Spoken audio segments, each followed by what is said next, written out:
কেন্দ্রীয় প্রকল্প দুয়ারে পৌঁছাতে মোদির গ্যারেন্টি গাড়ি। লোকসভা নির্বাচনের আগে মোদি যে গ্যারেন্টি সেটাই যেন মাস্টার স্ট্রোক।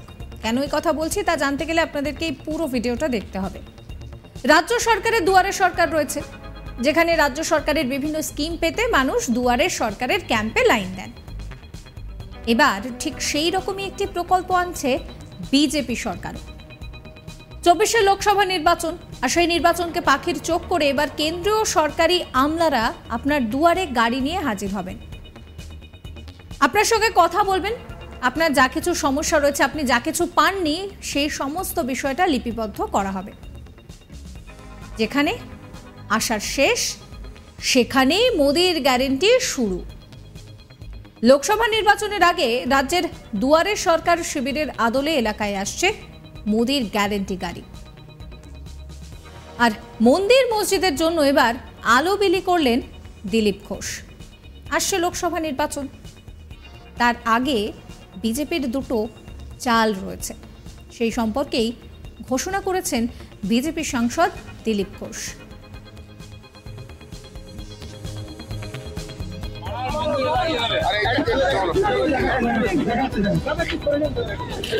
আবার কি পদ্ম ফুল লাইট জ্বললেই পদ্ম ফুল ফুলবে।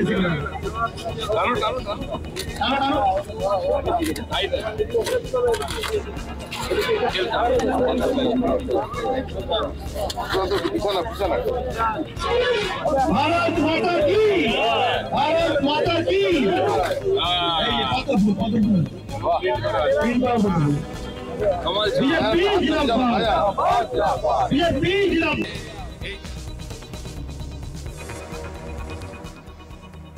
মেদিনীপুর শহর সংলগ্ন আমতলা এলাকাতে রবিবার সকালে চায় পে চর্চার আসরে এই চালেরই ঘোষণা করেছেন দিলীপ ঘোষ।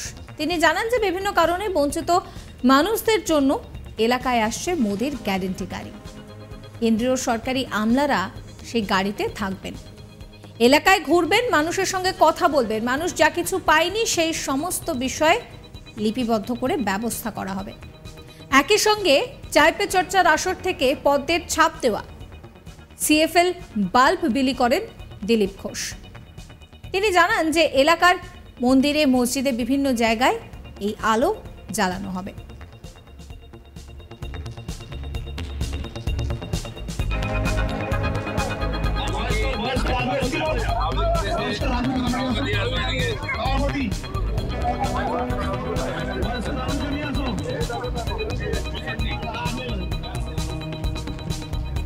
তিনি বলছেন যে মোদি গ্যারেন্টি গাড়ি বেরিয়েছে, আপনাদের এখানেও আসবে, আর সেই গাড়িতে কেন্দ্রীয় সরকারের অফিসাররা থাকবেন। যা যা আপনি পাননি সেখানে গিয়ে আপনি নাম লেখাবেন, সরকার জানতে চায় যে আপনার কোনটা বাকি আছে। মোদিজি বলেছেন যে সবাইকে আমি সবটা দেব। কি বলছেন তিনি শোনাবো আপনাদের। মোদি গ্যারান্টি গাড়ি বেরিয়েছে, আপনার এখানেও আসবে, আর সেই গাড়িতে কি হবে, কেন্দ্র সরকারের অফিসাররা থাকবেন।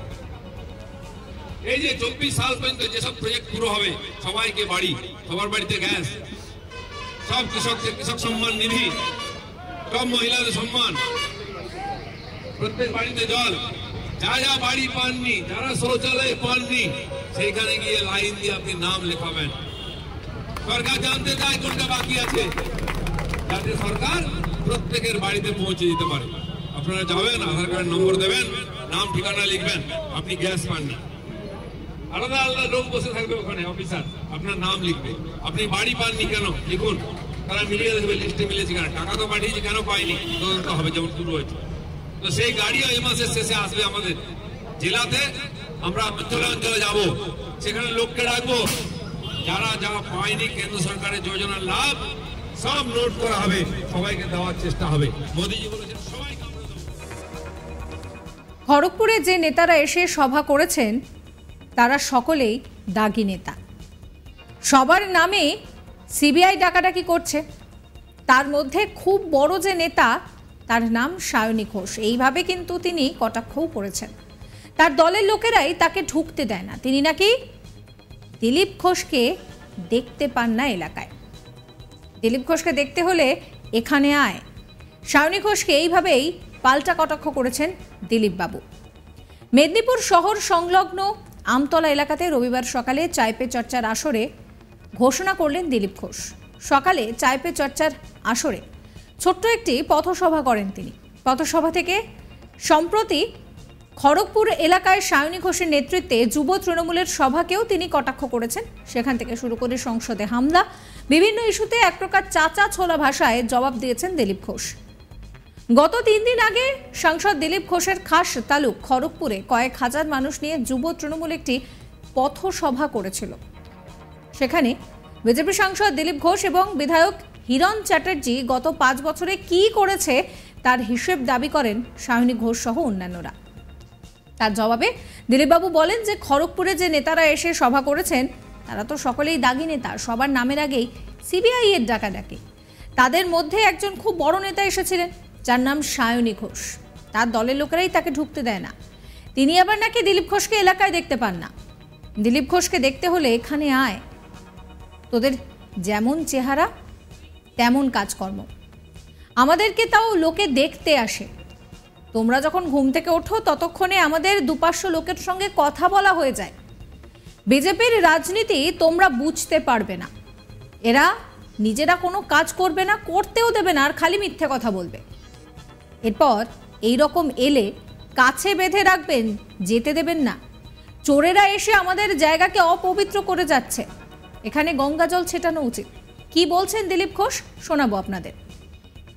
শুনেছেন পরশুদিন খড়গপুরের টিএমসি নেতারা মিছিল করেছে, অনেক নেতা এসে। সে নেতারা কারা?